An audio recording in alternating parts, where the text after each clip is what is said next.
Je suis Stéphanie Combe, directrice de la plateforme des données de santé ou Health Data Hub, qui est un groupement d'intérêt public qui remplace l'Institut national des données de santé qui avait été créé en 2016.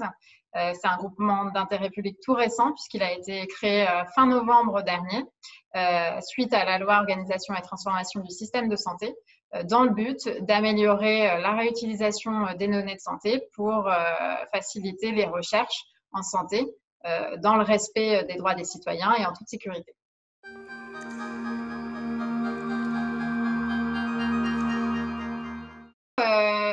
C'était un challenge de pouvoir apporter le service imaginé dans le cadre du Health Data Hub pour aider à la gestion de la crise sanitaire, dans le sens où c'est tout à fait pertinent d'utiliser le Health Data Hub dans un tel contexte, puisqu'on fournit des accès facilités à des données de santé pour réaliser des traitements. On a bien vu que les données de santé ont été extrêmement pertinentes pour aider au pilotage de la réponse à la crise sanitaire. Toutefois, pour nous, c'était encore le tout début. On est créé depuis seulement 6 mois. On avait prévu de mettre en production notre plateforme technologique au mois de juin. Donc, on a dû accélérer notre feuille de route, renforcer notre équipe technique pour être en capacité de mettre à disposition les premières données de santé à des équipes notamment du ministère de la Santé courant du mois d'avril. Donc, pour les prochains mois, l'idée, ça va être de poursuivre sur cet élan-là. On a identifié un certain nombre de bases de données de santé. Les premières données qu'on partage en ce moment, ce sont les résumés de passage aux urgences de Santé publique France. Nous sommes en train de récupérer les données de l'assurance maladie avec notamment le flux Fast Track PMSI qui va permettre d'analyser les facteurs de risque des hospitalisations Covid, les complications pour ces patients-là, un certain nombre de sujets de ce type-là. Il y aura également un chaînage avec les données de l'assurance maladie et les données de l'entrepôt de données de santé de la PHP qui sera sans doute extrêmement intéressant du point de vue des recherches qui seront réalisées à partir de cette base.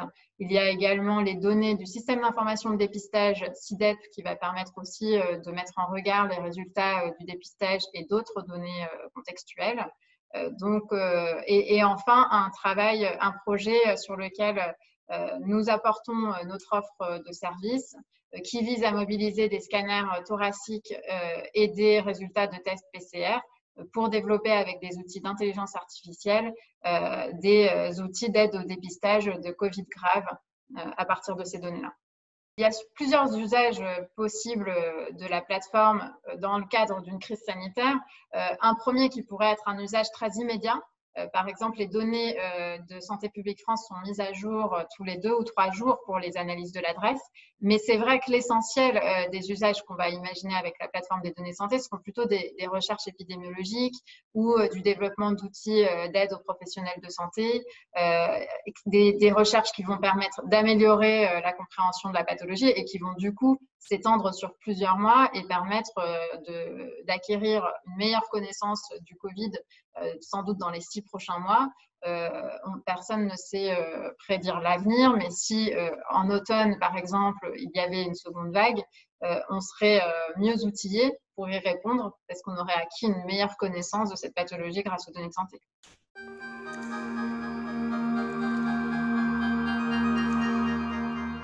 Dans un contexte hors crise sanitaire, si je puis dire. Donc nous, ce qu'il était prévu que nous fassions dès l'année 2020, c'est mettre à disposition les données de santé de nos premiers projets pilotes.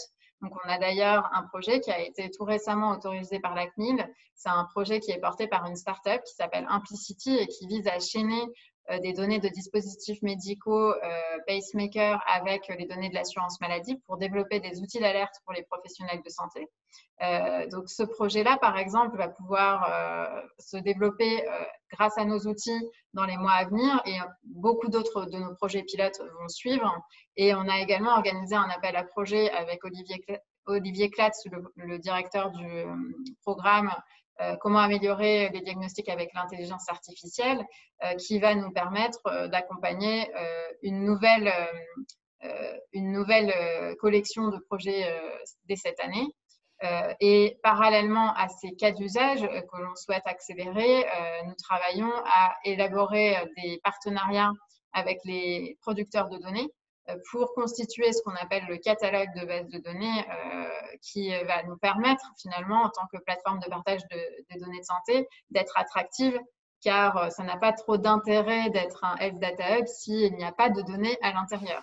Donc, nous sommes en train de discuter avec une quinzaine d'acteurs des modalités du partage et de la nature de ces partenariats pour que dès l'année 2020, nous puissions partager effectivement un certain nombre de bases de données et ce catalogue va grossir au fur et à mesure des années.